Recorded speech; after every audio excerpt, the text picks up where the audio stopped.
నమస్తే అనురాధారావు బాలల హక్కుల సంఘం ప్రెసిడెంట్.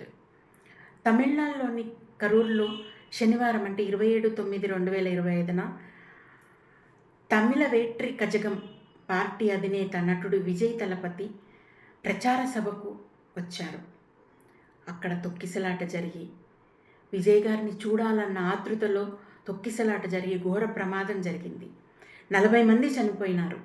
దాంట్లో 8 మంది చిన్నారులు ఉన్నారు. 51 మంది క్రిటికల్ కండిషన్లో ఉన్నారు హాస్పిటల్లో అని చెప్తున్నారు.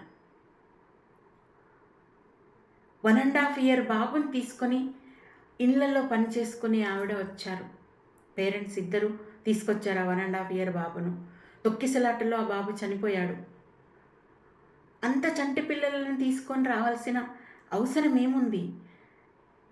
అతను కూడా మనిషే, మనలాంటి వ్యక్తే. అతను సినిమాలలో నటించాడు, గొప్ప నటుడు, ప్రజలందరికీ చూడాలని ఉంటుంది. కానీ అక్కడ సభ ఏంటి, ఆ ప్లేస్ ఏంటి అన్న విషయం పేరెంట్స్ ఆలోచించుకోవాలి.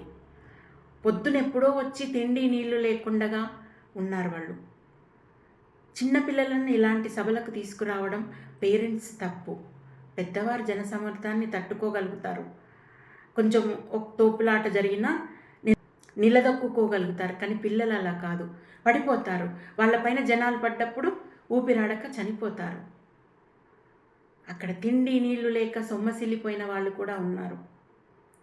అన్ని గంటలంటే ఉదయం మధ్యాహ్నం 12 గంటలకు జరగాల్సిన సభ రాత్రి 7 గంటలకు జరిగింది. అంటే అంత ఆలస్యంగా వచ్చారు సభకు విజయ్ గారు. అతను మనలాంటి మనిషి అన్న విషయం పేరెంట్స్ పిల్లలకు చెప్పాలి. వాళ్ళు అర్థం చేసుకునే పిల్లలకు చెప్పి ఇలాంటి సభలకు వద్దు అన్న విషయం పిల్లలకు అర్థమయ్యే విధంగా పేరెంట్స్ చెప్పుకోవాలి. అతను మనలాంటి మనిషే, వ్యక్తి పూజ మంచిది కాదు అన్న విషయం పేరెంట్స్ పిల్లలకు నచ్చ చెప్పాలి. ఇక్కడ ఎవరిది తప్పు ఎవరిది కరెక్టు అని ఆలోచిస్తే తప్పులన్నీ పక్కన పెడితే అసలు జరిగింది ఏంటి? సమయపాలన లేదు. 7 గంటల ఆలస్యంగా వచ్చారు. అంతసేపు వాళ్ళు తిండి నీళ్లు లేకుండా ఎన్ని ఇబ్బందులు పడ్డారు వాళ్ళు. ఎండలో కూర్చోవాలి, నీళ్లు లేవు, తినడానికి తిండి లేదు. ఉదయం ఎప్పుడు వచ్చారు, 12 గంటలకు జరగాల్సిన సభ అది. కానీ సాయంత్రం 7 గంటలకు జరిగింది. ఇరుకు రోడ్లో సభను కండక్ట్ చేశారు.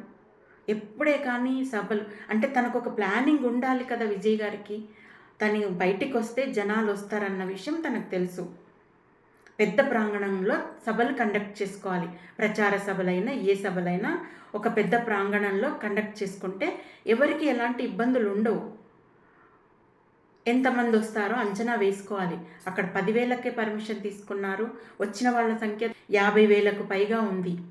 చెట్లపైన, మేడలపైన, మిజ్జలపైన నిలబడ్డారు. అందరికీ చూడాలని ఉంటుంది. కానీ ఆ ఇరుకు రోడ్లపైన సభలు కండక్ట్ చేయకూడదన్నది విజయ్ గారికి తెలియదా? ప్లానింగ్ లేకపోవడమే కదా ఇది. క్రౌడ్ మేనేజ్మెంట్ ఏ విధంగా చేయాలనో తెలియట్లేదు. పోలీసులకు ఆర్గనైజర్లకు మధ్య సమన్వయ లోపం చాలా ఉంది. ఆర్గనైజర్లు వాలంటీర్లకి ఈ క్రౌడ్ మేనేజ్మెంట్ ట్రైనింగ్ ఉండాలి కంపల్సరీ. అది లేదు అక్కడ.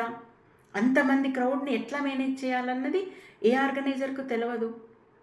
జనాన్ని ఎట్లా ఎగ్జిక్యూట్ చేయాలి, ఎట్లా వాళ్ళకు రూట్ ఏంది, వాళ్ళు ఎట్లా రావాలి, ఎట్లా వెళ్ళాలి, స్టేజ్ మేనేజ్మెంట్ ఏంటి, ప్రోటోకాల్స్ ఏంటి అన్న అవగాహన ఈ ఆర్గనైజర్లకు వాలంటీర్స్కి ఉండాలి. అది అక్కడ పూర్తిగా లోపం కనిపిస్తుంది.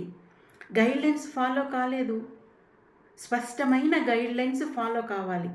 ఖచ్చితంగా ఇవన్నీ విజయ్ గారు కరెక్ట్ చేసుకుంటేనే నెక్స్ట్ మీటింగులు ఎక్కడైనా కండక్ట్ చేసుకోవడానికైనా. ఎంత ఘోర నష్టం జరిగింది. ఎక్స్గ్రేషియా ఇచ్చినంత మాత్రాన వాళ్ళు బతికి రారు కదా. ఈ లోపాలను సరి చేసుకోవాలని చెప్పేసి బాలల హక్కుల సంఘం పార్టీ అధినేతలకు విన్నవిస్తుంది. Thank you.